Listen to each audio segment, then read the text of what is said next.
হে আহমদ, গত 8 বছর তোমার কাছে আসি রে, তুমি বলছো আল্লাহর কোরআন দিয়া দিয়া আমারে চুপ করে রাখছো, তুমি কইছো আল্লাহ সাধ্যের বাহিরে ছাপায়া দেয় না।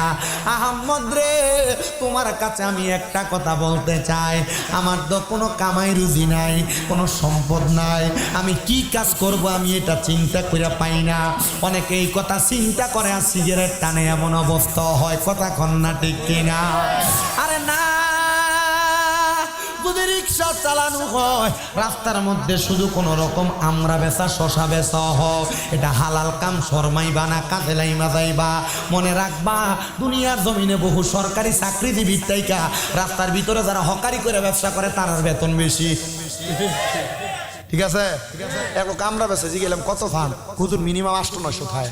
আমি হিসাব করলাম 800-900 মানে মিনিমাম 27-28 জন। এটা কইছে, আমি বললাম 27-28 টাকা সরকারি লেভেলে নিম্ন যে বেতনটা কত না, 18,000 আমি চিন্তা করলাম তাহলে মোটামুটি সরকারি সার্কিজিবির থেকেও ভালো।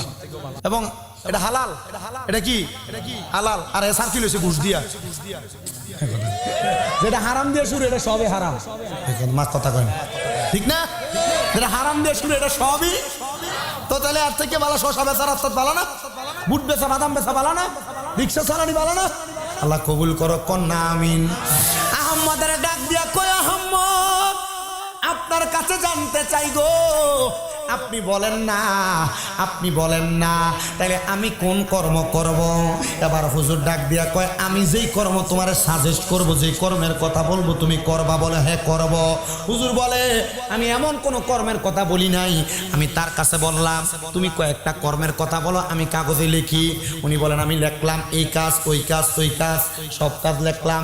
এর মধ্যে 2টা কাজের কথা লিখলাম, একটা চুরি আর একটা ডাকাইতি। আব্বু, হ্যাঁ বাবা, কথা বলো কেন? সব কর্ম লেখার পর আমি আরো 2টা কর্ম লিখলাম, একটা চুরি আর একটা ডাকাইতি। আমি লেখা সুন্দর একটা কাপড়ের পুটলির মধ্যে নিয়ে কাগজগুলা মিক্স করে তার সামনে দিলাম, নে এখান থেকে একটা কাগজ উঠা। উনি একটা কাগজ উঠাইলেন, ওনার কাগজটার মধ্যে লেখা উঠলো ডাকাইতি করা। আল্লাহর ওলি যা আদেশ করবেন উনি তাই পালন করবেন। উনি বলে, আমি আমার চিন্তা করে দেখলাম আমি ডাকাইতি করব। আমি ডাকাইতি খোদাবিতি কারে বলে একটু মনোযোগ দিয়া শোনেন, আল্লাহর ভয় কারে বলে একটু মনোযোগ দিয়া শোনেন।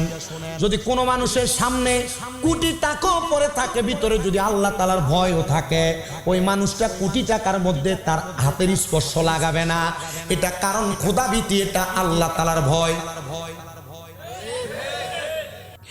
এ মুসলমান ইমানদার, আল্লাহর বান্দা বলে পুরা এলাকার ডাকাতের সর্দারের সঙ্গে আমি ডাকাইতি নাম লেখায়া ডাকাতি করতে গেলাম। কোন ডাকাতির সরঞ্জাম আমি জোগাড় করতে পারি নাই, ওনাদের সরঞ্জাম দিয়ে আমি ডাকাতি করতে গেছি। তো আমি দেখলাম ওই বড় সমুদ্রের মধ্য দিয়া বড় একজন ব্যবসায়ী তার সম্পদগুলা নিয়ে, মহাজন মানুষ, জাহাজে করে করে চলে যাচ্ছেন। আমি যাওয়ার পরে তাকায়া দেখলাম,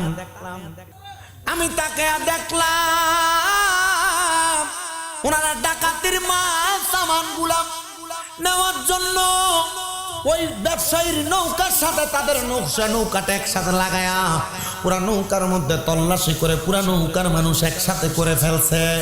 সবাই কি আশা হয়েছে? বলে না, পুরা নৌকার মাল সামানের মালিক কাউকে আনা হয় নাই, একজন বাকি, সবাই এই জায়গার মধ্যে আসছে। কে বাকি? বলে একজন ব্যক্তি নামাজ আদায় করতেছে, নামাজ আদায় করে তার নামাজ চাই না, তার কেমনে আনবো? বলে কে গো? সে নামাজ আদায়